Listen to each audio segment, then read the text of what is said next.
Powerful ব্যক্তি এই জন্য বলছি, তাকে একটা কমিশনের প্রধান করা হয়েছে। তার মানে যিনি কমিশনের, আমি সরকারে ছিলাম, খুব ছোট দায়িত্ব ছিলাম ভাই, এমন কোনো বড় দায়িত্ব ছিলাম না, কিন্তু সরকারে ছিলাম।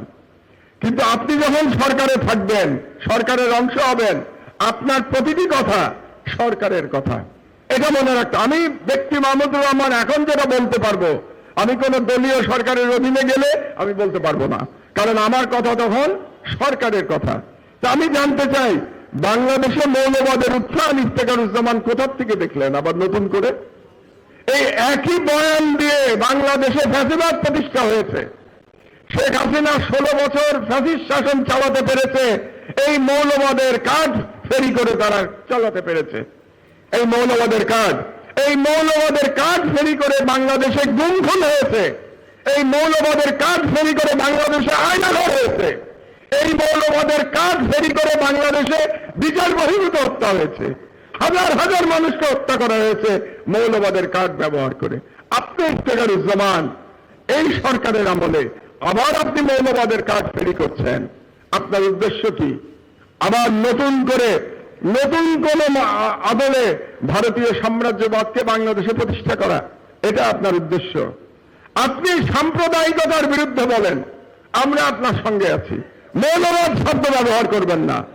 মৌলবাদ শব্দ ইজ এ ন্যারেটিভ।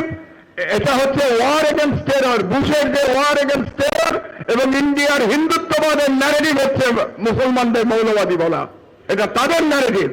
আপনি সাম্প্রদায়িকতার বিরুদ্ধে বলেন, আমরা আপনার সঙ্গে আছি, কিন্তু মৌলবাদ শব্দ বলবেন না।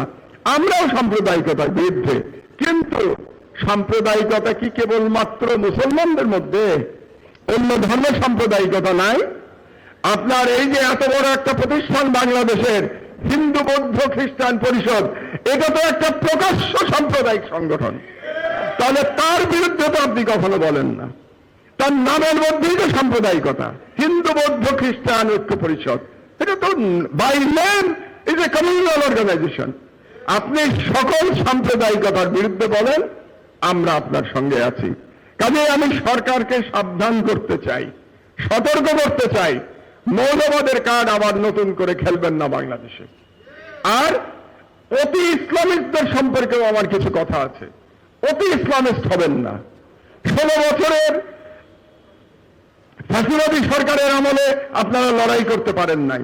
এখন একটা পরিবর্তন সাধিত হয়েছে, ফ্যাসিবাদের পতন ঘটেছে। আপনারা অতি ইসলামিস্ট হয়ে বাড়াবাড়ি করবেন না। বাড়াবাড়ি করলে বাংলাদেশের ইমেজ নষ্ট হবে, ভাবমূর্তি নষ্ট হবে। এবং অতি ইসলামিস্ট যারা বাড়াবাড়ি করছেন দুর্গাপূজা নিয়ে, কিংবা অন্য ধর্মের মানুষ নিয়ে, কিংবা আস্তিক আর নাস্তিক নিয়ে যারা বাড়াবাড়ি করছেন, তাদেরকে আমি বলে রাখছি, আপনারাও প্রকারান্তরে আপনারা ভারতীয় যে তাদের যে কৌশল, সেটা আপনারা বাস্তবায়ন করছেন।